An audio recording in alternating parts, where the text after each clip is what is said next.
I was standing in my stocking feet on my parents' front steps, snow climbing over my ankles, while behind me the porch lights blinked red and gold like they found the whole thing funny. My mother's words were still ringing in my skull, colder than the wind. "You can't manage a single thing without us, Adriana." Not one.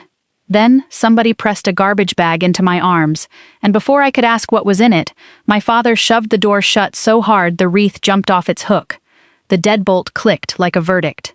Up and down the street, every house glowed gold with dinner and laughter and warmth. And there I stood in 3 inches of snow with no jacket, no key, and apparently no family left who'd claim me. A curtain twitched 2 doors down. A neighbor pretending they hadn't just watched the Vosses toss their own daughter out like week-old trash. My phone had no bars. My banking app showed a balance of $146. The wind cut through my sweater like it had a personal grudge, and for the first time in my life I understood, all the way down, what it meant to be unwanted. That's when my knuckles brushed something in my coat pocket. Cold, solid, metal. The old black card my grandfather had pressed into my hand when I was 5 years old. The one he'd told me never to touch until I had absolutely nowhere left to turn. My feet were too numb to feel the steps anymore, but I made it down them and toward my car anyway, sliding twice on the ice in socks that were never built for this. The bag split open halfway across the yard, and none of what spilled out was mine. No clothes, no papers, nothing that belonged to me. Just a bleach-stained rag, a cracked ornament, half a candle. They couldn't even be bothered to give me my own things. My car coughed twice before it caught, engine grinding like it resented being asked. Fair enough, so did I. I sat there with my hands shaking too hard to hold the wheel steady, breath fogging the windshield, heater wheezing out barely warm air, while I stared at the house I'd grown up in, now locked against me for good. I kept replaying the last 20 minutes. Dinner burned because my mother was too busy picking apart the way I stood. My father grumbling about the electric bill for the holiday lights. Dean rolling his eyes at every word out of my mouth. Then the real explosion. I'd refused to co-sign a loan they wanted under my name alone, and suddenly I was selfish, ungrateful, a parasite. My mother called me a disappointment first. My father's "get out" came a breath later, loud enough to rattle the hallway mirror. They'd always told me I'd come crawling back someday. Sitting in that frozen car, staring at their warm windows, I realized I didn't want to crawl back, ever. Wanting that, and actually having somewhere else to go, though, those were 2 very different problems. My stomach growled. I hadn't eaten since the morning before. It was pushing midnight and my whole body felt hollowed out, like glass. I checked hotel prices out of habit. They might as well have quoted me a mansion. I scrolled through contacts looking for anyone I could call, but my mother had spent years quietly cutting me off from the people who might have helped. Some sick part of me wondered if this was exactly the corner she'd wanted to back me into, alone enough that I'd have no choice but to keep obeying her. I decided right then that wasn't going to be how this ended. I drove until I found an all-night diner, the only place that would let me sit without getting thrown back into the cold. The sign buzzed and flickered as I parked. The waitress gave me a look, sympathy wrapped in caution, as I slid into a booth and ordered the cheapest coffee on the menu, cradling the cup like it was the only warm thing left in the world. That's when the black card slipped loose from my pocket and clinked against the table. I froze. I could still see the exact moment Grandpa Augustine gave it to me, 5 years old, perched on his knee in his backyard, while my parents argued through the screen door. He'd pressed it into my small hand and said, "Quiet as a secret, someday you'll need this, and only then." I'd told him I'd never need it. My parents loved me, or so I'd believed at the time. The waitress passed by, glanced down, and her eyes went wide. You actually have one of those," she murmured, then hurried off toward the kitchen like she'd said too much already. I ran my thumb over the card's smooth surface. No name, just numbers stamped in gold, the metal heavier and older than any bank card had a right to be. Like a key to a door I wasn't supposed to open yet. My phone had 3% left. I used it to search the bank logo etched in the corner. Thornfield Heritage Trust. One branch nearby, open until 6 the next evening. A building that looked lifted straight out of an old film. Marble pillars, brass door handles.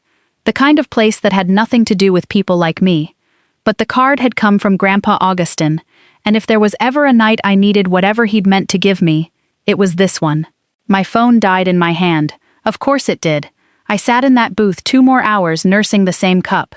The waitress refilled it twice without charging me, maybe out of pity, maybe because she recognized someone barely holding herself together. I kept the card hidden under my palm the whole time, terrified someone might notice it, terrified of losing the one thing that might actually save me. Eventually, exhaustion won. I stumbled back to my car, curled into the back seat, pulled my thin coat over my knees, and watched my breath turn white against windows that had long since stopped defrosting. My fingers went numb first, then my toes. That particular fear, the kind that only shows up when you have nowhere to sleep, settled into my chest and stayed. I thought about Grandpa Augustin again, his rough hands, his quiet smile, the way he used to look at me like I actually mattered. Maybe he'd known this night was coming. Maybe this card was the only warning he knew how to give. "Grandpa," I whispered into the dark, "I hope you knew what you were doing." The card sat against my chest under my coat, like a second heartbeat I'd borrowed. Tomorrow, I told myself, I'd walk into that bank and find out once and for all whether it was worthless, or the one thing that could change absolutely everything. For the first time since I'd been thrown into the snow, something warm flickered inside me. Not hope, exactly, just possibility. And that night, possibility was enough to get me through until morning.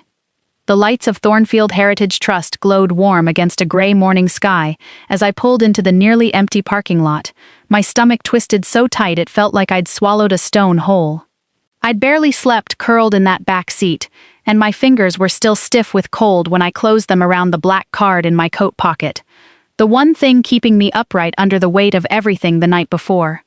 I sat there a minute with the engine off, breath clouding the glass, trying to convince myself I wasn't out of my mind for coming.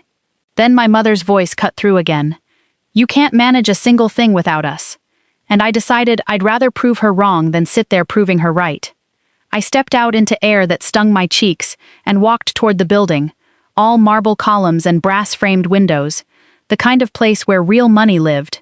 Old money, the kind my parents had always pretended we had, even though our house ran on loans they could barely keep up with. This building didn't belong to people like them.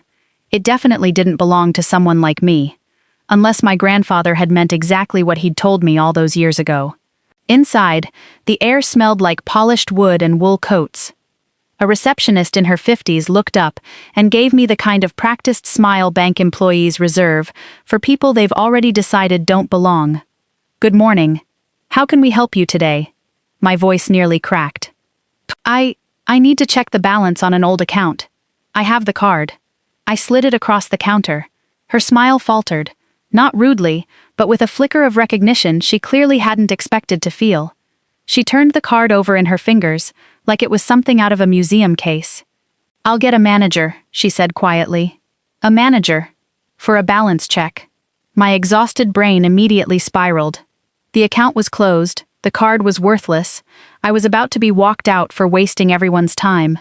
I sank into a leather chair by the window, hands folded in my lap to keep them from shaking. A mother chased a giggling toddler past me. An older couple nearby reviewed paperwork over coffee. Ordinary people living an ordinary morning, none of them aware that the woman 2 seats over was homeless because her own parents had put her out like garbage.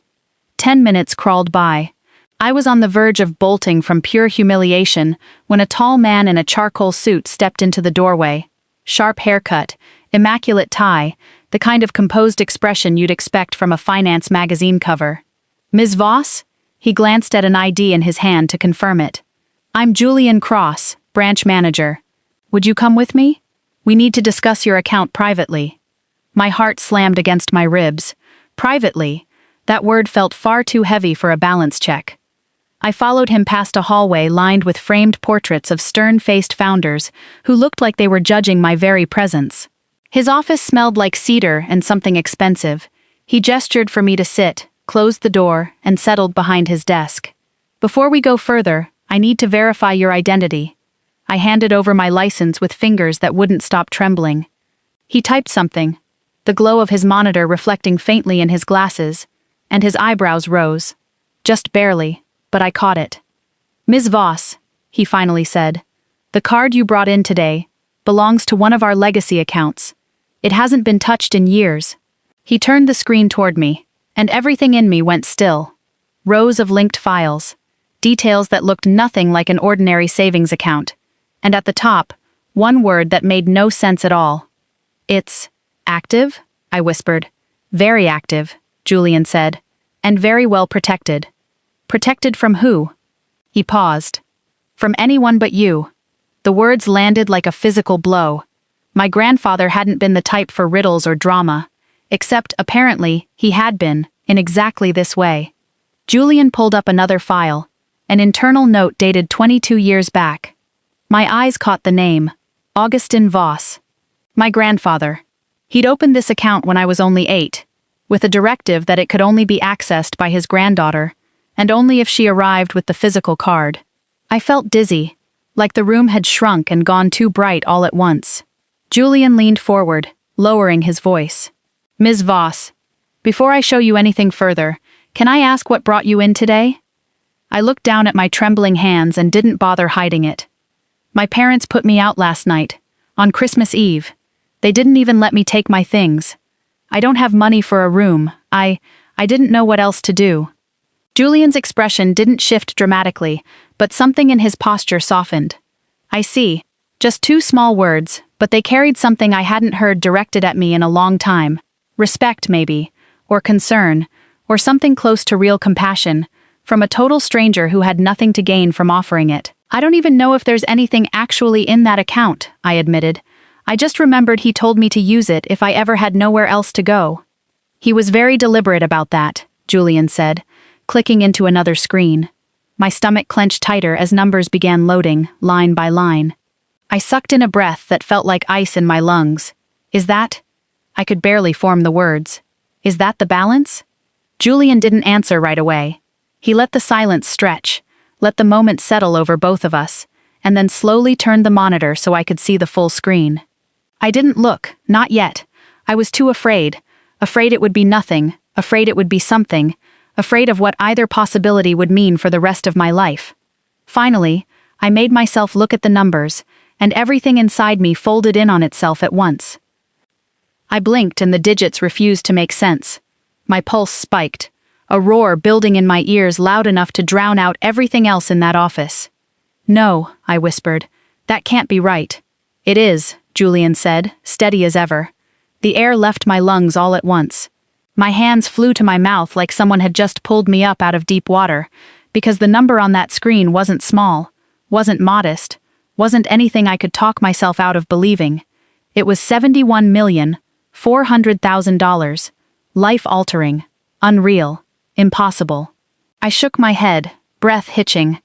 My parents always said he had nothing, that he lived off a pension, that he couldn't help me even if he wanted to. Julian folded his hands. "Your parents were never given access to this account. Your grandfather's instructions were explicit on that point." My throat burned, vision blurring. For years I'd believed my grandfather had simply forgotten about me. That's what I'd been told, over and over, until I'd started to believe it myself. But he hadn't forgotten. He'd loved me enough to prepare, quietly, for exactly the night that had just happened to me. I pressed a shaking hand to my chest, feeling my heart pound frantic and furious all at once. "Why me?" I whispered. "Why did he do all of this for me?" Julian opened a drawer and set a sealed red folder on the desk between us. "Because he wanted you to know the truth," he said gently. "All of it." My grandfather's handwriting covered the top of the folder. "For Adriana, when you're finally free." My chest tightened so hard it hurt. Julian met my eyes. "Ms. Voss, I think you should read this." And with that single sentence, my entire world tilted sideways. He turned the screen back toward me a moment later, angling it as though he already knew what was about to break open inside me. Rows of tabs loaded. Commercial property deeds, land in 3 separate counties, stock holdings I recognized from headlines, a private stake in something called Solstice Robotics Holdings. My grandfather, the quiet man who wore the same flannel shirt for a decade, who clipped grocery coupons out of habit, who ate soup from the same dented pot every night, hadn't just been financially stable. He'd built an empire, and hidden every piece of it from the people who would have devoured it. Julian reached into a locked drawer and set the red folder in front of me like it was something alive. "This is what he asked us to seal until you came in with the card." Inside, the first thing I found was a handwritten letter in his familiar looping script, my throat closing before I'd even read a word. Printed on the inside cover, "For Adriana's eyes only, the truth about your parents." A cold ripple moved up my spine. "Why would he?" I started. "Your grandfather was very deliberate," Julian said quietly. "He wanted you to know everything, once you were no longer under their influence." Under their influence. Hearing it said aloud made something curdle in my stomach. My parents hadn't been strict. They'd been suffocating, in ways I'd never had the language to describe. I turned the page and found a timeline. 11 years of dates, medical evaluations confirming my grandfather's full mental competency, banking notes, legal correspondence, every entry meticulously preserved as if he'd known he'd need proof someday. My parents had told me for years that he was slipping, confused, unable to manage his own affairs. Lie after lie after lie. The documents told a different story. He had begged them to let me visit. My mother had intercepted his letters. The folder held copies of ones I'd never seen. "My sweet girl, I miss you every single day. They won't let me see you. I don't understand why. But please remember, I love you more than anything." A tear hit the page before I could stop it. "I never got any of these," I whispered. "I know," Julian said softly. He suspected they were being intercepted. I turned another page. A sworn legal statement Augustin had filed 9 years earlier. "If anything happens to me, investigate Gerald and Corinne Voss first." Seeing my parents' names printed beside the words "suspected coercion and financial manipulation" made my stomach twist violently. He had known. He'd known exactly what they were capable of, and exactly what they'd eventually try with me. I picked up the letter addressed to me, hands shaking as I unfolded it. "My Adriana, if you're reading this, it means they've finally cast you aside. I hoped it wouldn't happen, but I feared it would. They value control above everything else, and you need to know, none of what they said about you was ever true. You were never a burden. You were the best part of this family. Everything I built so you'd have your freedom the day you needed it. Take this chance, my girl. Live the life they never let you dream of. You are my legacy. All my love, Grandpa." I pressed the letter to my chest, a sob tearing loose. For years I'd thought he'd simply forgotten me. I was wrong. My parents had shaped my whole sense of self around a lie, and here, in this folder, was proof of the opposite. Proof that the one person who'd ever truly seen me had left me everything, because he believed I deserved it. "Why me?" I whispered again. "Why not my father? Why not my brother?" Julian looked at me with something close to real sympathy. "Because he trusted you. Because he saw their intentions long before you could. And because you were the only one who ever cared about him without wanting something in return." I swallowed hard, memories surfacing, sitting in his garden while he told me stories, while my parents dismissed him as old-fashioned, out of touch. I'd never understood the sadness in his eyes when he looked at me. Now I did. More pages, more lies unraveling. My father had once tried to obtain power of attorney over him during a hospital stay, only for the attending doctor to refuse the competency declaration outright. My mother had pressured him to fund one of Dean's failed ventures, and when he refused, they'd cut him off, not out of concern for his health, but out of fury that he wouldn't hand over control. "What happens now?" I asked, my voice barely holding together. "Now, Ms. Voss, you decide," Julian said. "But there's one final document. It requires your authorization." He placed a small biometric scanner on the desk beside an encrypted drive. "This contains the complete truth about your family, and instructions from your grandfather for your future." My heartbeat pounded in the too-still room. "There's more?" "Much more." I looked down at the black card resting on the desk, the strange weight of it, the way it seemed to hum with memory. My whole life I'd believed the story my parents had fed me. Today, that story ended, and a new one began. I straightened, wiped my eyes with the back of my hand, and said, "Show me what he left." Julian nodded and powered on the scanner. I pressed my thumb to the glass. The light turned green, and the drive began to unlock, file after file loading in slow, deliberate order. the future waiting patiently on the screen for me to finally claim it. The vault took a moment to fully open, and when it did, the first file loaded automatically under a heading in bold letters. For Adriana's eyes only, a complete record of your parents' actions. My stomach knotted so hard, I had to press my hands flat against my knees just to keep them from shaking. The first entry was a timeline, 11 years of dates, every one of them logged by my grandfather himself.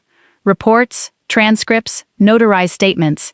The opening note read, "My son and his wife have begun attempting to control my financial decisions." I read it twice. My parents had always claimed he was forgetful, slipping, losing his grip on reality. My mother would shake her head with theatrical pity. My father would say, visits stressed him out, and I should stop going. But the tone of this note was sharp, clear. Nothing about it sounded confused. Beneath it sat a scanned physician's evaluation. Patient is fully competent. No signs of cognitive decline. Recommend continued independent living. I felt the chair tilt under me. Every excuse my parents had ever given collapsed at once. He was forgetful, he was embarrassed, he didn't want visitors, all of it. Lies, stacked on lies. Next came a folder of letters in his familiar looping hand, each one dated during a stretch when I'd been told he wanted to be left alone. There were dozens. My dearest Adriana, I've written to you twice now with no reply. I have to assume your parents aren't passing my letters along. A sound tore out of me, half gasp, half something wounded. I felt 10 years old again, wondering why I'd mattered so little. Another. I asked again today if you could visit. They told me you were too busy. I would drop everything, if only I could see you. A tear hit the desk before I could stop it. Julian stayed quiet, giving grief room to move. Then a recorded transcript, an internal meeting at the bank, my grandfather's voice thin with age but not with confusion. My son and his wife tried to have me declared mentally incompetent today. They brought papers for me to sign. I refused. I stopped the audio, hands trembling. 9 years ago, the same year my parents had forbidden me from visiting him for his own good. It hadn't been for his good at all. It had been because he stood squarely between them and his own money. The next section was labeled Attempted Financial Takeover, Incident Record. Bank statements, legal notices, a formal complaint my grandfather had filed himself, describing how they'd tried to have his accounts released to them, how they'd attempted to route his assets into a family trust, with themselves named as primary beneficiaries. Scrawled beneath it, in his own hand, "Protect Adriana from them, if anything happens to me." The words burned. More files followed, emails between my mother and father that I was never supposed to see, lines like poison. "He needs to give us control or he'll waste everything on nonsense. We deserve access after everything we've done for him. If Adriana keeps visiting, he might leave her something." Suddenly every strange rule from my childhood made a horrible kind of sense. The guilt trips, the sudden coldness, the way they'd conveniently forget to mention when he'd called. They'd pushed me away from him because he loved me, and because they hated that. An aerial map appeared next, red circles and hand-drawn arrows scattered across it, labeled properties to be transferred to Adriana under protective trust. 12 markers in total. Not just money, not just stock, but land, buildings, a private stake in a robotics company he'd quietly helped build from nothing, while the people meant to love him tried to strip it all away. The last document in the vault was written in shakier ink than the others. "My darling girl, if you're reading this, then what I feared has finally happened. They've done to you what they tried to do to me. Don't let them back into your life. They will only take and take until there's nothing left. Use what I've given you to build something entirely your own. You've always deserved more than they ever offered you. I'm sorry I couldn't protect you sooner, but I made sure that when they finally showed you who they really are, you'd also know exactly who you really are. My legacy. Grandpa." My hands shook so badly I could barely hold the page steady. For years I'd believed I was forgettable. A disappointment, a burden too heavy to keep. None of it had ever been true. They hadn't pushed me away because I was unlovable. They'd pushed me away because they were terrified of what I might one day inherit, financially and otherwise, and terrified of who I might become once I finally knew it. I gathered the folder against my chest like it was the only solid thing left in the world, thanked Julian in a voice that barely worked, and walked back out through the marble lobby into a morning that had somehow gotten colder. I sat in my car for a long time before I could make myself start the engine, gripping the wheel, forehead against the leather, letting it all wash over me in slow, disorienting waves. I wasn't broken. I wasn't worthless. I wasn't anything they'd ever called me. I had proof now, real, undeniable proof.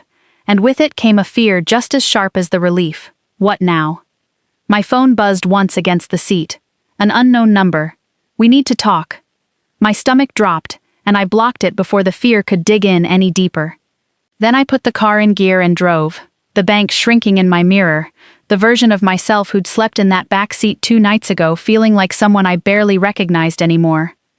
I ended up parking outside a small cafe I used to visit back in college, fogged windows, the smell of cinnamon and coffee drifting out the cracked door every time someone came or went. I needed somewhere to sit, to breathe, to remember how to be a person instead of a woman running from the wreckage of her own life. Inside, a lopsided Christmas tree stood in the corner, hung with ornaments clearly made by grade schoolers. An older couple laughed quietly over a newspaper by the window. Everything felt achingly, painfully normal. I slid into a booth and opened the red folder again, hands still trembling, running through documents organized with a kind of care that told me exactly how much thought had gone into protecting me. But Julian had mentioned there was more. Another meeting. Someone else I needed to see. Sure enough, my phone held a voicemail from the bank. Ms. Voss, before you leave town today, please come back to the branch. We need to finalize the estate disclosures with our senior specialist. It's important. 20 minutes later, I was back in that marble lobby, snow melting off my boots. Julian met me right away, his expression more serious than before, and introduced me to a woman with soft silver hair and warm brown eyes. Ms. Voss, she said, offering her hand. I'm Rosalind Pemberton. I managed your grandfather's private accounts for 19 years. You knew him well? Her gaze softened. He was one of the most thoughtful clients I've ever worked with. He talked about you constantly. The words hit harder than I expected. She led us into a private conference room, already spread with property maps, valuation reports, investment summaries, and a small locked box off to the side. This, she said, resting a hand on the lid, was left in our care for you. It required 2 authorizations, one from you, one from your grandfather. My grandfather's gone, I whispered. He left a pre-recorded authorization video. We'll pair it with your biometric ID to finish the verification. She glanced at me. Are you ready? I nodded, even though I wasn't. The scanner beeped, the light flashed green, and the lock clicked open. Inside were keys, dozens of them, each tagged in careful handwriting, a storage unit number, a farmhouse address I didn't recognize, a commercial property. One tag simply read, Voss Lot, do not sell, and a sealed envelope stamped with an unfamiliar corporate logo. What is all this? Your grandfather's hidden portfolio, Rosalind said. He didn't trust your parents to know it existed. Honestly, he didn't fully trust anyone but you. They always told me he was broke, that he'd mismanaged everything. She sighed. Your parents tried to seize control of his estate a decade ago. When it didn't work, they turned to spreading a different kind of story instead, a polite word for lies. I pulled the envelope free. Solstice Robotics Holdings. I've actually heard of this company, I murmured. It's worth billions now. Your grandfather was one of its earliest private backers, Rosalind said. He helped save it from collapse back in the early 90s. He never sold a single share. He left it all to me? Every bit of it. She continued gently. We estimate your total holdings run well past what you saw on the initial screen, by a significant margin. How significant? Julian answered this time, voice lower. 8 figures, easily. Possibly closer to 9 once everything's accounted for. A short, disbelieving laugh escaped me. Not a happy one, just something startled and raw. My parents threw me out with a bag of trash. Neither of them said anything. They didn't need to. Rosalind pulled one last document from the pile, thin and delicate. Before he passed, your grandfather filed a protective clause. If your parents, or anyone acting on their behalf, ever attempted to seize your inheritance, we were instructed to alert legal counsel immediately and lock down your accounts. Legal counsel? He retained an attorney specifically for your interests. Simone Delacroix. One of the best in the state. Julian slid a sleek black card across the table. Simone Delacroix, estate recovery and asset protection. Why would I need... I stopped myself, understanding landing before I even finished the sentence. My parents had always tried to control things that weren't theirs, even as a child, even when it cost someone else everything. My grandfather had known they might eventually turn that same hunger on me, and he'd quietly prepared for a war I hadn't even known I was standing in. Call her, Rosalind said. She'll walk you through what comes next. There's more? I asked, faintly. There are more steps, Julian said, his gaze steady. Your parents will likely try something, once they realize they no longer have any control over you, especially if they learn what's actually in that account. A chill crawled up my spine. You think they already suspect something? I think your visit here today may set something in motion. My phone buzzed in my pocket, right on cue. Unknown number.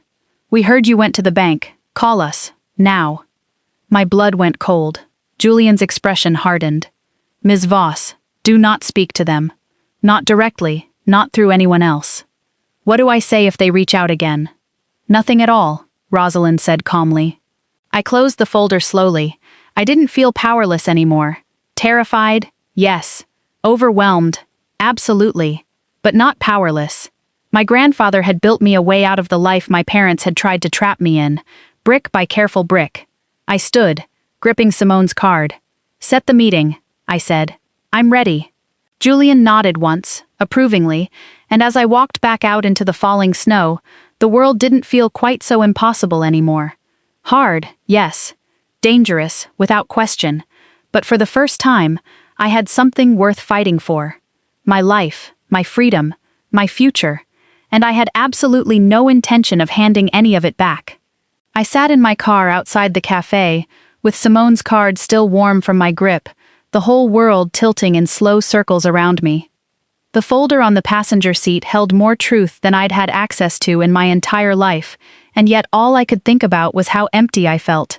Not of hope, but of energy, of breath, of any strength left to spend. My body was running on fumes after 2 nights of fear and no real sleep. I told myself to move, to get out and find something with sugar in it before I fell apart completely, but my limbs felt like they belonged to someone else. When I finally pushed the car door open, my legs wobbled beneath me. I stepped onto the sidewalk, and the cold air stole whatever balance I had left. My vision tunneled. The world tipped sideways. I heard a door chime somewhere behind me, and before I could brace for anything, a pair of hands caught my arms before I hit the pavement. Hey, easy, you okay? The voice was deep, steady, unnervingly calm. I blinked up at a man with warm hazel eyes, a dark coat, and a hospital ID still clipped to his pocket, like he'd walked straight out of a shift. His gaze had that focused, assessing quality that felt almost unsettling in how confident it was. I'm fine, I lied. You're not fine. He guided me toward a booth inside without letting go, signaling the barista over his shoulder. Water and orange juice, please. I sank into the seat, dizzy and mortified, my heart hammering against my ribs. He slid in across from me. I'm Theo. Dr. Theo Marsh. I'm a trauma surgeon. You sure you're all right? I nodded even though my hands wouldn't stop shaking. Just tired. A lot's happened. He didn't push for details right away. He just waited, letting me breathe. And there was something disarming about him. Not soothing exactly, but grounding. Like a man used to talking people back from the edge of falling apart. The drinks arrived. I took a sip of orange juice and felt the sugar hit my system like a small jolt. Thank you, I murmured. Do you have someone you can call? Friend? Family? A bitter laugh slipped out. Not family. He didn't push there either. Someone else then? I shook my head, throat tightening. Maybe it was exhaustion. Maybe it was just the novelty of someone asking if I had support, instead of telling me I was a burden. Look, he said, leaning forward slightly. I don't know what happened to you, but you look like you haven't eaten or slept properly in days, and you're shaking like you're freezing. I slept in my car last night, I admitted quietly. His expression softened into something like quiet sorrow. Then let me ask a different question. Are you safe right now? The calm in his voice caught me off guard, because, Was I? I wasn't sure anymore. I'd thought moving out on my own would be a fresh start. Then I'd thought getting thrown out by my parents would be the worst thing that could happen to me. Then I'd learned everything I believed about my grandfather had been a lie, and now the truth sat heavy in a folder on my passenger seat, and the danger felt closer than I wanted to admit. I don't know, I whispered. He didn't look shocked, the way most people would have. He just nodded once, like he was confirming something he'd already suspected. All right, tell me what you need. The question undid something in me. No one had ever asked me that. Not my parents, not my brother, not a single person who was supposed to care.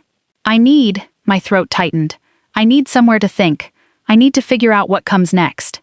Then let's start with getting you warm and fed, he said. Everything else can wait a few minutes. He flagged down a menu I hadn't asked for. I started to protest, but he held up a hand. I'm not doing this out of pity. You nearly collapsed on a sidewalk. Let a doctor worry about you for 10 minutes. I let him. As I sipped the juice, he studied me with a kind of quiet attention that felt more like a blanket than an interrogation. You look like someone carrying way too much on her own, he said. My parents kicked me out last night, I admitted. Something flickered across his face. Anger quickly reined back in. I'm sorry, he said simply. Nobody deserves that. The plainness of it made my eyes sting, because that was exactly what I'd needed to hear the night before. Not silence, not cold, just someone naming it for what it was. They put my things in a trash bag, I said. It wasn't even my stuff. He exhaled sharply through his nose. That's cruel. No excuses, no softening it. Just the truth, and somehow hearing someone else say it out loud made it settle deeper into my bones. When the food came, eggs, toast, my hands shook again, and he noticed. Eat slow, your blood sugar's still low. I did. Warmth finally spreading through my chest, thawing something that had been frozen for hours. Do you have somewhere to stay tonight? He asked, once I'd eaten enough to feel human again. I'll figure it out, I mumbled, though I had no real plan. He sighed, not frustrated, just concerned. I'm not asking for details you're not ready to share, but if you need somewhere safe, the hospital lobby's open around the clock. Security's always there. You wouldn't be alone. Why are you being so nice to me? He gave a small, sad smile. Because 5 years ago, someone was kind to me when my whole world fell apart, and it mattered more than I can explain. Grief moved quietly behind his eyes. Someone he'd loved, gone. The shadow of her still sitting somewhere in that booth with us. I'm sorry, I said. Me too. A pause. But kindness doesn't have to end just because the person you owed it to is gone. Silence settled between us. Not heavy, just real. When I gathered my things to leave, he stopped me gently. He pulled a pen from his coat and wrote something on a napkin, his handwriting neat and steady. If anything happens, if you feel unsafe, or dizzy again, or just need to check in, call me. No pressure, no expectations. I stared at the napkin, his name and number looking almost unreal. I don't want to drag you into whatever this is. He stood as I did. Sometimes life throws you into a storm you didn't ask for. Letting someone stand beside you in it isn't dragging them in, it's how you survive it. I tucked the napkin into my pocket, right next to my grandfather's card. Thank you, I breathed. He held the door for me. Take care of yourself. And be careful. I stepped back into the cold, the cafe's warmth fading behind me, but something else stayed with me this time, a kind of steadiness I hadn't had an hour earlier. Back in the car, my phone buzzed with a voicemail from Simone. My legal appointment was set for the next morning, marked urgent. I glanced at the folder in the back seat. The truth about my parents, about my grandfather, about the life I hadn't known was waiting for me, and felt, for the first time in longer than I could remember, a real spark of strength. I wasn't alone anymore. Maybe for the first time ever, and that changed everything. The first thing I saw when I woke was my phone lighting up with a wall of notifications, 5 missed calls, 3 voicemails, 2 emails from addresses I didn't recognize. For one blissful half-second I forgot everything. Then the dread came sliding back in like ice water down my spine. I powered the phone on properly and let the messages load. You stole something that belongs to us. Call us immediately. Then another. We know what your grandfather left you. You can't hide from your own family. My breath caught, palms going slick. Somehow, they already knew. I forwarded everything to Simone with shaking fingers. Her reply came back almost instantly. Block all unknown contacts. Do not respond. This is escalation. Bile rose in my throat as I read it again. They weren't asking if I was okay.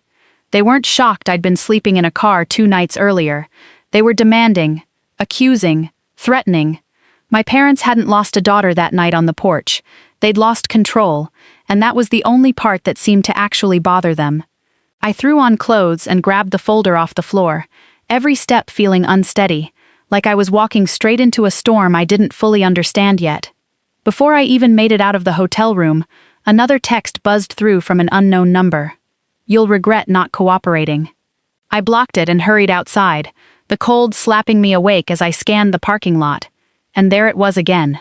The same gray sedan from the day before, tinted windows, engine idling, exhaust curling into the winter air 2 rows from my car. My pulse spiked. I ducked inside, locked the doors, and forced myself not to keep glancing over. The car didn't move. It just sat there, waiting. I called Simone the second I trusted my hands enough to dial. Tell me everything, she said, and I described the calls, the emails, the sedan. Your parents hired someone, she said flatly. That's a private investigator. He's tailing you. Document everything. We'll use it. Why would they send someone after me? Because they're desperate. They wanted control of that estate for years, and now they know it's out of their reach. A beat. Come to my office today. Bring everything. I pulled out of the lot with my chest still tight, checking the rear view at every turn. Every time I slowed, the sedan slowed too. My phone buzzed again. Theo this time. Hey, you okay? You sounded off yesterday. I typed back with stiff fingers. I think someone's following me. He called immediately. Where are you? Are you safe? No, I admitted, and it was the first time I'd said it out loud. I don't think I am. Stay on the phone, he said. I'm heading to the hospital. Tell me exactly where you are. I followed the steady sound of his voice, all the way into his hospital's parking lot. The sedan turned the corner but didn't follow in. It parked across the street instead, watching. Theo met me right at the entrance, and the second he saw my face, he stepped in close. That car again? It's been on me all morning. He glanced over my shoulder, jaw tightening at the sight of it. They're not even trying to be subtle. He walked me inside, stayed close while I sat in the lobby, and only left once he'd confirmed I was calling Simone next. His hand brushed mine before he stepped away. You're not handling this by yourself, he said quietly. Something in my chest loosened in a way that had nothing to do with fear. Simone's office looked like the calm center of a controlled storm. Glass walls, sharp movement, everyone moving like they had somewhere urgent to be. She greeted me evenly, but the second she saw the screenshots, something sparked behind her eyes. This is harassment, she said. This is stalking. We respond aggressively, starting now. She laid out a plan like a general drawing battle lines, restraining orders, cease and desist letters, criminal complaints. A security consultant arrived shortly after, reviewed the sedan photos, and confirmed what I already suspected. Professional, he said. Not some amateur. He's reporting to someone. My parents, obviously. Then Simone opened a thick binder she'd clearly been building since the day before. Your parents filed an emergency petition with the court this morning. My stomach dropped. What kind of petition? They're claiming you're mentally unstable, unfit to manage assets. The room seemed to tilt. What? Predictable move, Simone said. They're trying to build a narrative. She turned the binder toward me, my own name printed beside phrases like delusional tendencies and emotional instability. A cold shiver ran the length of my spine. My whole life, I whispered. They said those exact things to me. They spent years conditioning you to believe it, Simone said. Now they're trying to weaponize it. Every old memory suddenly felt sharper, more deliberate, more sinister than I'd ever let myself admit. She placed a hand over mine, firm and grounding. We are going to dismantle this petition. We spent the next hour going over documents, messages, every lie, every threat, everything gathered into a single binder labeled simply Voss, abuse file. It's time you saw your life clearly, she said. No more fog. By the time the meeting ended, the sky outside had already started to darken, early winter dusk pulling long shadows across the street. I pulled my coat tighter and headed for my car, and that's when I caught the movement to my right. The sedan, parked at the corner, lights off, engine running. Watching. My heart lurched. Adriana. I spun toward the voice. Theo stood across the sidewalk, coat half-zipped, keys in hand. I thought I'd swing by and check on you. You didn't answer my last text. Relief hit me so hard my knees nearly buckled. He followed my gaze, spotted the sedan, and his expression went hard. That's him. The one following me, I said quietly. Theo didn't hesitate. He pulled out his phone, snapped a photo, then stepped in front of me, shoulders squared. You are not touching her, he said, low enough that only I heard it clearly. The sedan finally peeled away, melting into traffic like it had never been there at all. I sagged against my car, heart still hammering. Theo rested a steady hand on my shoulder. You need backup, and you have it. Whatever this is, you're not facing it alone. Why? I asked, throat tight. Are you doing all this for me? Because you deserve someone in your corner, he said simply. And because I care. Something fragile and long buried cracked open inside my chest. He squeezed my shoulder once before stepping back. Go home. Lock your doors. Text me the second you're inside. If anything feels wrong, you call me. I promised I would. But when I got back to my hotel room, there was a package waiting outside the door. No return address, no label, just plain brown cardboard. My stomach turned over as I picked it up with 2 fingers, half expecting it to explode. Inside was nothing but a single sheet of paper. You can't hide. We'll get back what belongs to us. My hands shook so hard I nearly dropped it. I photographed it and sent it straight to Simone. Her response came back within seconds. He's escalating. We're filing for an emergency restraining order first thing tomorrow. Lock your door. Don't open anything else tonight. I sat on the edge of the bed, breathing in short, sharp bursts, the crumpled note still in my fist. For the first time, I understood something with total clarity. My parents weren't going to stop on their own. Neither was I. Not anymore.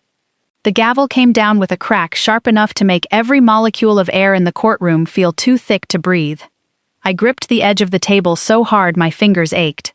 Simone stood beside me, calm and precise in her dark suit, radiating exactly the kind of controlled power my parents had never once imagined I'd have standing next to me.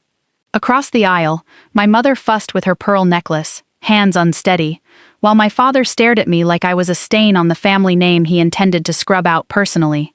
They looked smaller than I remembered, cornered, desperate, and still, somehow, arrogant enough to believe they'd win. All parties are present, the judge said, clipped, and clearly already out of patience. This is the emergency hearing concerning the petition filed by Gerald and Corinne Voss, regarding the mental fitness of their daughter, Adriana Voss. My father straightened his tie.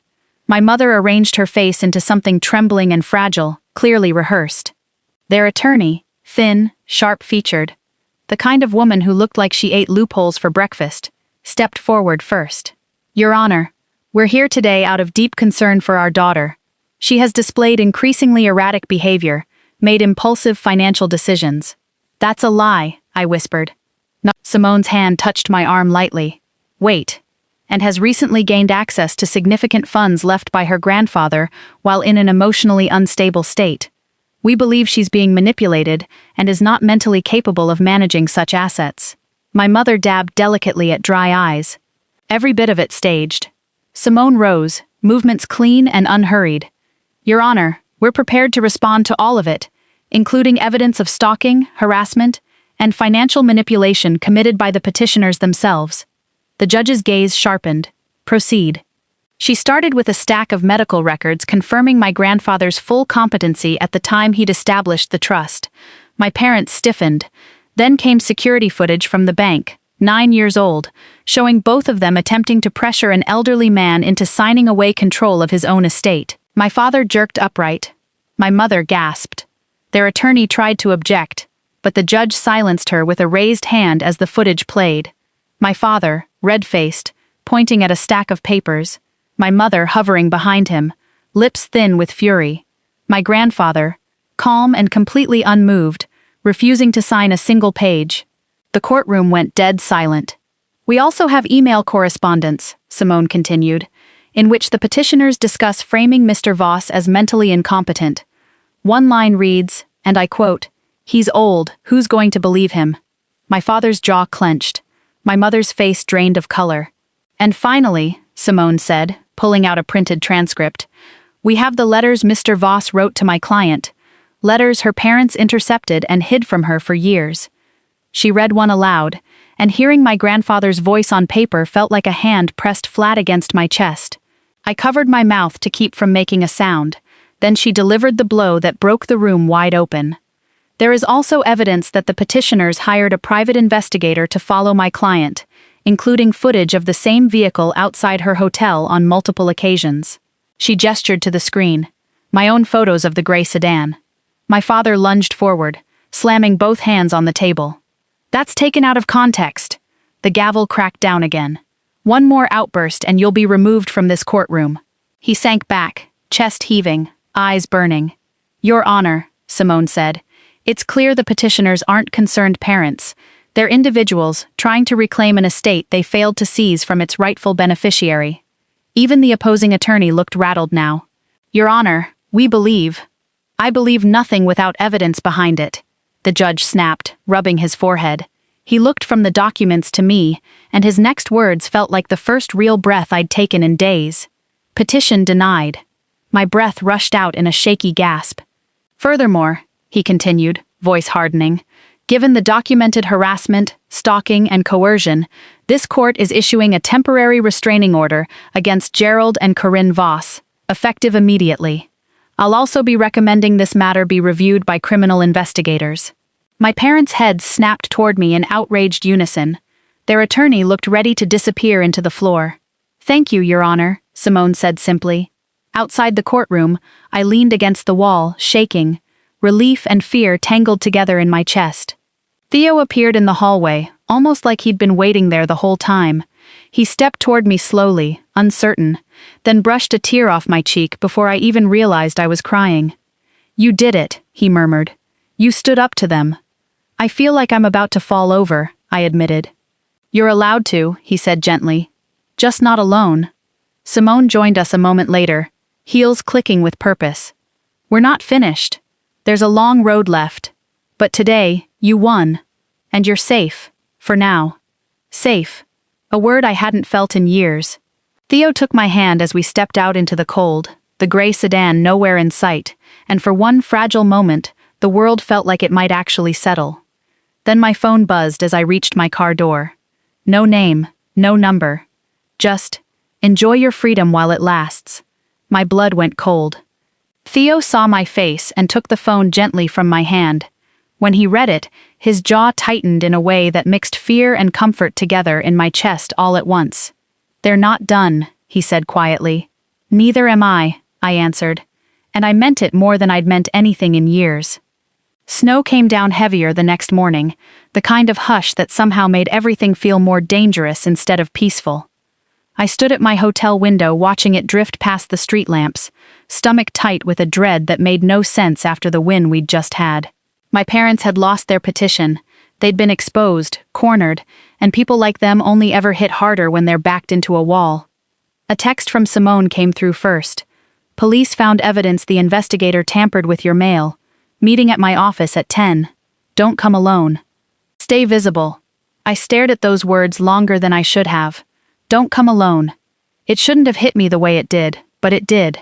Someone thinking about my safety without any strings attached. A second text followed, this one from Theo. "Morning. How are you feeling? I can drive you over if you want." I exhaled, chest loosening, and typed back before I could overthink it. "Yes, please." He knocked gently at 9:30. One look at my face and he frowned. "You didn't sleep again. Hard to sleep when someone might be trying to dismantle your life," I said. He didn't argue, just squeezed my shoulder and said, "Let's go." The drive over was quiet at first, the world outside pale and untouched, but the warmth of the car and the faint scent of his coat made the tightness in my chest ease enough that I could actually talk. "Did you ever feel trapped?" I asked. "Like no matter what you did, Things just kept getting worse? His jaw tightened slightly as he watched the icy road. Every day, for months, after Colette died. Your wife? My fiancée, he corrected gently. She was sick a long time. I spent a lot of nights feeling like I was losing more than just her. Like I was losing myself along with her. He wasn't saying it for sympathy, it felt more like an offering, honest and unguarded. I'm sorry, I said quietly. He nodded, eyes still on the road. It broke me, but I got through it. You will too. The words settled into my chest like something warm and solid. Simone's office was already buzzing when we walked in. Phones ringing, papers stacking, assistants moving with purpose. She opened the door before we could even knock. Good, you're both here. Come in. She looked more wound up than usual, which was saying something. The investigator your parents hired, she said, not wasting a second, was arrested this morning. I blinked. For what? Trespassing. Tampering with your mail. Attempted coercion. Tracking your vehicle without consent. She let that settle before continuing. He's confessed to everything. Named names. Your parents paid him in cash through a separate account, to avoid a paper trail. So they're caught. It's not that simple. She held up a hand. He's cooperating to reduce his charges, but he claims your parents got a tip about the inheritance months before any of this started. Theo shifted behind me. From who? Someone inside the bank, Simone said grimly. Someone who violated confidentiality. We're working with them now to identify the source. My hands tightened on the arms of the chair. So they've been planning this the entire time, I said slowly. Since the moment they suspected I might be worth something. And throwing you out, Simone confirmed, was part of that plan. They needed you vulnerable. If you looked unstable, or homeless, it strengthened their claim that you were unfit to manage anything. A wave of nausea rolled through me. They were trying to corner you, she finished, to reclaim what they'd always believed should have been theirs. I covered my face with both hands. Theo stepped closer, resting a hand at the back of my chair. So what do we do now? Simone gestured to a fresh stack of documents. We go on offense. Her voice sharpened. Permanent restraining order, harassment charges, a civil suit for emotional distress, stalking, defamation, and attempted asset theft. And we open a criminal negligence investigation. All of that? All of it. We overwhelm them before they can regroup. She slid another document across the table. There's something else, too. The judge from yesterday expedited your protective petition under the Civil Protection and Anti-Stalking Act, after seeing the arrest report. What does that mean? It means the court believes you're genuinely in danger, and they're moving fast to shield you. I sat with that a moment, still not quite used to the idea of being protected by a system I'd spent my whole life expecting to fail me. Then a question slipped out before I could stop it. Will they go to jail? Simone's expression turned steady, unflinching. If the investigation continues the way it's heading, yes. Theo let out a breath somewhere between relief and anger. Simone studied me more carefully. Are you ready for that possibility? I sat with it. My parents. Behind bars. Part of me recoiled instinctively. They'd still raised me, fed me, said the words I love you even if they'd never meant them the way real parents do. But another part of me, the part they'd spent years trying to crush, already knew the answer. If I didn't stop them now, they would never, ever stop coming for me. Yes, I said. I'm ready. Simone nodded once and stood. Then we moved forward. Everything in that office felt sharp, controlled, purposeful. A stark contrast to the storm still churning somewhere outside it.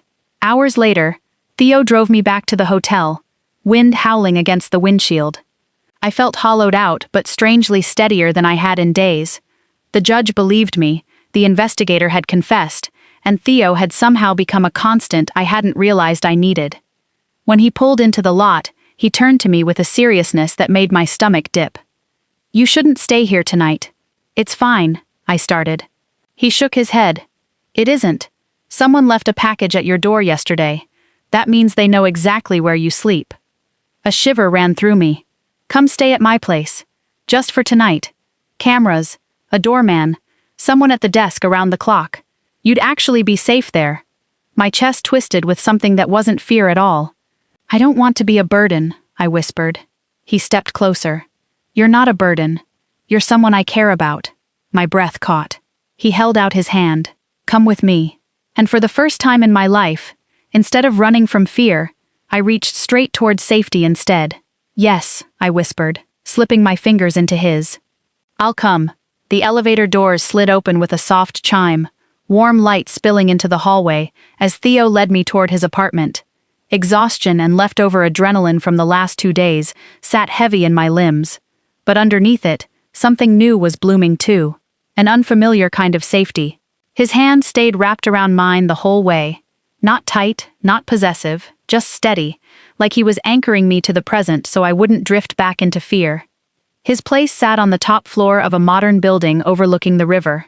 When he unlocked the door and stepped aside to let me in first, I was met with soft lighting, warm wood floors, and the faint smell of cedar and clean laundry. Nothing about it resembled the house I'd grown up in, or the version of a family my parents had always performed for company. This space felt lived in. Safe, human. You can take the guest room, he said gently, nodding toward the hall. Fresh sheets, towels in the closet, and the door locks from the inside. That last detail landed harder than it should have. A lock I controlled. A door no one could open without my permission. Thank you, I whispered. He gave a small smile. You don't have to thank me for wanting you safe. I set my bag down and realized, all at once, how little I actually owned. A few clothes, the red folder, my grandfather's card, the napkin with Theo's number. My whole life reduced to something that could fit in a hotel-sized pile. He disappeared into the kitchen and came back with 2 mugs of chamomile tea. Drink, he said, pressing one into my hands. It'll help. I sank into the couch, letting the warmth seep through my palms while snow kept falling past the tall windows, catching the glow of the city lights below. The world felt distant, muffled, like I was watching it through glass instead of being crushed underneath it for once. Theo sat beside me, leaving a respectful gap of space between us. What Simone told you today, he said eventually, about them planning this for months. Does it make things clearer? A humorless laugh slipped out. Clearer, yes. Less painful, no. What hurts the most? I stared into the tea, watching steam curl upward. That I kept trying, I admitted. I kept giving them chances, thinking if I just tried harder, they'd finally be proud of me. Or love me the way they were supposed to. And the whole time, they were planning to take the one thing my grandfather ever gave me, just for me. He didn't rush to fill the silence. He let me find the rest of it myself. I always thought I was the problem, I said softly, that if I just changed enough, they'd finally treat me like their daughter. But they only ever valued me when I had something they wanted. He turned toward me slightly, voice low and certain. That's not love, Adriana.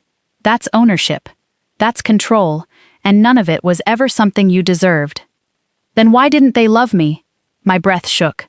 Why was it always conditional? Because they're broken, he said gently. Not you. You were just the easiest target they had. The truth of it settled heavily in my chest. I leaned back, closing my eyes.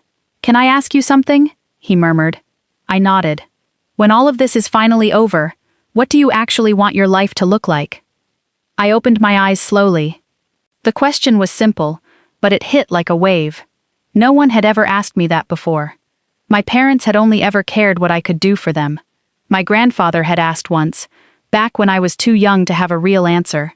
I don't know, I admitted. I've never pictured a future that wasn't just about surviving them. Theo shifted closer, not touching, just present. Maybe, he said quietly. It's time you start imagining one. The warmth spreading through me wasn't just from the tea anymore. It felt like possibility. Fragile, but real. After a while he stood. You should rest. It's been an unbelievably long week. I followed him down the hall to the guest room. Soft lamplight, neutral colors, a blanket folded neatly at the foot of the bed. It all felt too gentle for the chaos still churning inside my chest. Before he reached the doorway, I spoke. Theo? He paused. Yeah? Why are you doing all this? Really? He met my eyes without flinching. Because I don't want to watch someone good get crushed by people who were supposed to protect her. A beat. And because, he added, voice dipping into something more honest, more exposed. I care about you more than I probably should, considering how fast all of this happened. My breath caught. I didn't know what to say back, didn't know if I was ready for whatever this was becoming, but the truth of it sat there glowing between us anyway. Stay, I whispered, before I could talk myself out of it. Just for a minute. I don't want to be alone. He hesitated only a heartbeat before stepping inside and sitting on the edge of the bed. He didn't reach for me, didn't crowd me, just stayed. After a few quiet moments I lay down, and he tucked the blanket around me like it was the most natural thing in the world. "You're safe," he murmured. I slept, really slept, for the first time in days. I woke hours later to soft morning light through the curtains, Theo already up, the faint clink of mugs drifting in from the kitchen. I actually felt rested, until my phone buzzed. A text from my mother. 4 words. "You've made a mistake." My stomach rolled. I forwarded it to Simone instantly, and her reply came back within seconds. "We need to meet today. Something's changed." I found Theo in the kitchen, pouring coffee. He looked up, smiling, until he saw my face. "What happened?" I handed him the phone. He read it slowly, jaw tightening. "They're shifting tactics," he said. "That's a warning." "I don't know what they're planning," I admitted, "but I can feel it." He set the mug down and stepped closer, voice steady. "Then we'll face it together." And for the first time in my life, the word "together" didn't feel like a trap. It felt like hope. The conference room at Simone's office was already buzzing when Theo and I arrived, but the second she saw us step through the door, she shut it behind us and lowered her voice to something that raised the hair on my arms. "Your parents made their next move." My pulse jumped. "What now?" She spread a series of printouts and legal forms across the table, the whole room feeling heavier than it had the day before, like a storm that had been building for weeks was finally cracking open. "They've filed a petition with family court," she said, "claiming you exploited a vulnerable elder." I grabbed the back of a chair just to stay upright. "What? They're accusing you of manipulating your grandfather for financial gain, coercing him into leaving you the estate." "That's insane," I breathed. "I didn't even know he had an estate." "I know," Simone said. "But the truth doesn't matter to them. Control does. This is designed to muddy the waters and force an investigation." Theo moved closer, one hand bracing my back. "They're trying to weaponize the system again," he said. "This is their most aggressive move yet," Simone confirmed. "And the most dangerous. The petition triggers an automatic review. Social services, the state, could open an inquiry into your grandfather's medical history, his finances, and potentially your own conduct." I gripped the table edge, the floor tilting under me. "I didn't do anything wrong." "Of course you didn't," Simone said firmly. "And we're going to prove it." She lifted a thin folder and handed it over. "These are emails your parents sent their attorney last night. We subpoenaed them." I opened it, the words blurring before snapping into sharp, brutal focus. "She'll break under pressure. She always does. Once the investigation starts, she'll crumble. We need her unstable. We need her emotional. We need her alone." My hands shook so hard Theo took the pages gently before they slipped from my grip. "They're actively discussing ways to make you look mentally unfit," Simone continued, "including having people observe your behavior in public." "They're trying to bait me," I said. "They want you to snap," Simone said. "Give them anything they can use." A cold chill ran through me. Every shadow, every set of footsteps, every silent car. Had any of it ever really been coincidence? "Listen carefully," she said. "You cannot react. Not in public, not online, not in private messages. They want you emotional. Don't give it to them." "Is that the whole point of all this? To scare me into giving up?" "Yes," she said. "And because you didn't, they escalated." "What if they try something physical?" Theo asked, jaw tight. The investigator was bad enough. "We're maximizing your protection," Simone said. "But there's something else you need to see first." She opened a sealed envelope and slid a small drive into the projector. A video loaded. My grandfather, frailer than I remembered, sitting near a farmhouse window, the timestamp reading 3 months before he died. My throat closed instantly. "If you're watching this, my dear Adriana," he said, voice raspy but clear, "then the time has finally come." Theo's hand found mine. Simone stood silent beside the table. "I know your parents," he continued. "I know exactly what they've done to you, and what they wanted from both of us. That's why everything, this account, these properties, is in your name, and no one else's. You were the only one who ever visited me without wanting something in return. You were the only one who ever treated me like a person instead of a wallet. Tears blurred my vision. I'm leaving this to you, he said, because you have a good heart, and because you'll use it to build a life free of everything they ever put on you. And if they try to claim manipulation, know this. I kept every record, every signature, every medical evaluation proving I was of sound mind. The bank has all of it. He gave a small, tired smile. I love you, girl. Don't let them crush you anymore. The video ended, and the silence afterward felt suffocating. Then something inside me cracked open. Not from fear this time, but from something fiercer, rising fast. I wiped my face and looked up. They can't win. Not after everything he did to protect me. Not after everything they've done. Good, Simone said. Because now it's your turn to fight the way he did. Quietly, methodically, with the truth. Theo squeezed my hand. I'm with you, every step of this. I looked at him, really looked.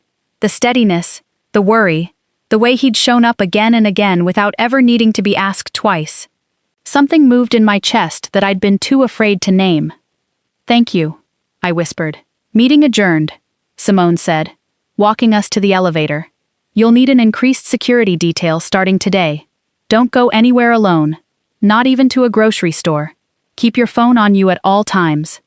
The elevator doors slid shut with Theo beside me, and before I could stop myself, I asked the question I'd never asked anyone in my life. Theo, if this gets worse, if it gets dangerous, will you still stay? He breathed in sharply, like the question landed harder than he expected. Then he lifted my hand and pressed a slow kiss to my knuckles. I'm not going anywhere. The elevator hummed downward, and despite everything, the fear, the chaos, the war my parents had started, something powerful bloomed in my chest. Not doubt, not defeat, resolve. I was going to finish what my grandfather started.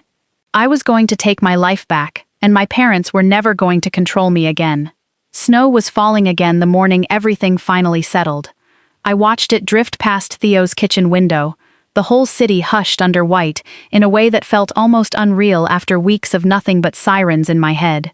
For the first time in longer than I could remember, my shoulders weren't locked tight with dread. My phone wasn't buzzing with threats. No dark car idled across the street, waiting. The quiet wasn't fragile anymore. It felt like something I'd actually earned, one exhausting day at a time. Theo moved around behind me, barefoot, half awake, making coffee the way he'd apparently been doing for years, even though it had only been weeks. His presence didn't startle me the way new things usually did. It settled me. A hand brushing my back as he reached past me for a mug. A kiss pressed to the top of my head on his way to the stove. Small, ordinary gestures that had somehow become the quiet proof that I wasn't carrying any of this alone anymore. Simone had emailed the night before with an update that read almost too simply for what it actually meant. The fraud investigation into my parents was complete. Real charges, serious ones, were moving forward. I wouldn't be required to testify. Their own emails, their own voicemails, the investigators' signed confession, all of it was more than enough on its own. My parents weren't shadows following me through my days anymore. They were legal consequences now, waiting patiently to land, and for the first time since Christmas Eve, I was actually free. A knock came at the door around 9. Theo glanced up, unbothered. That'll be the security detail. Simone said they'd stop by this morning. I didn't tense at the sound the way I had every other time. I didn't check the peephole 3 times before opening it. I didn't feel hunted. The officer at the door introduced himself, handed over a thick manila envelope from the court, and left without any drama at all. No threat, no tension, just closure, delivered like any other piece of mail. I sat at the kitchen table, fingers only trembling slightly now, and opened it. A permanent restraining order. Full, unrestricted control of my grandfather's entire estate. An official finding that I had been the victim in all of this, not the perpetrator, not the manipulator, not any of the things they'd tried to paint me as in that courtroom. And beneath that, one more document I hadn't expected. A letter from the court-appointed financial evaluator. I read it twice, then a third time, just to make sure I wasn't imagining it. They'd audited everything, every account, every recording, every scrap of paper my grandfather had left behind, and in the process, they'd uncovered even more. More investments, more property.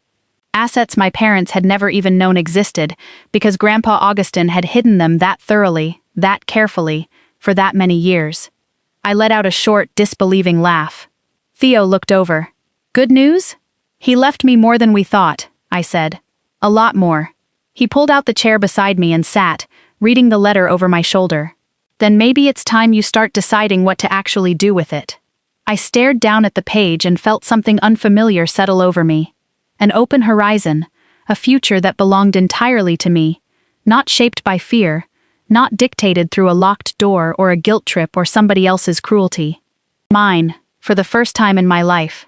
Later that afternoon, Simone called with one final update. It's done, she said simply. They can't touch you again.